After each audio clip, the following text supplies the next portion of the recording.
অন্তর্বর্তী সরকারের প্রধান উপদেষ্টা ডক্টর মোহাম্মদ ইউনূস আজ মঙ্গলবার রাতে 4 দিনের সফরে জাপান যাচ্ছেন। সোমবার সকালে ভারপ্রাপ্ত পররাষ্ট্র সচিব রুহুল আলম সিদ্দিকী সংবাদ সম্মেলনে এ তথ্য জানান। প্রধান উপদেষ্টার জাপান সফর নিয়ে তিনি সাংবাদিকদের মুখোমুখি হন। ভারপ্রাপ্ত পররাষ্ট্র সচিব জানান, 4 দিনের সফরে মঙ্গলবার রাতে জাপান সফরে যাচ্ছেন প্রধান উপদেষ্টা ডক্টর মোহাম্মদ ইউনূস। 29 থেকে 30 মে টোকিওতে নিকেই ফোরামের সম্মেলনে অংশ নেবেন তিনি। প্রধান উপদেষ্টার জাপান সফরকালে 7টি চুক্তি ও সমঝোতা স্মারক সই হবে। চুক্তির মধ্যে রয়েছে মানব সম্পদ, energy, official development assistant, BMET, economic zone ও বাণিজ্য সংক্রান্ত এমইউ। এছাড়া দ্বিপক্ষীয় বৈঠকে জাপানের পক্ষ থেকে ঢাকার এক চীন নীতি পরিকল্পনা নিয়ে আপত্তি জানাবে দেশটি।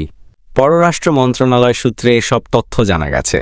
সচিব আরও জানান, জাপানের কাছ থেকে $1 বিলিয়ন স্বল্প সুদের ঋণ সহায়তার প্রস্তাব করবেন প্রধান উপদেষ্টা। এই সফরে ডক্টর ইউনূসকে জাপানের সোকা বিশ্ববিদ্যালয়ের সম্মানসূচক ডক্টরেট ডিগ্রি দিবে।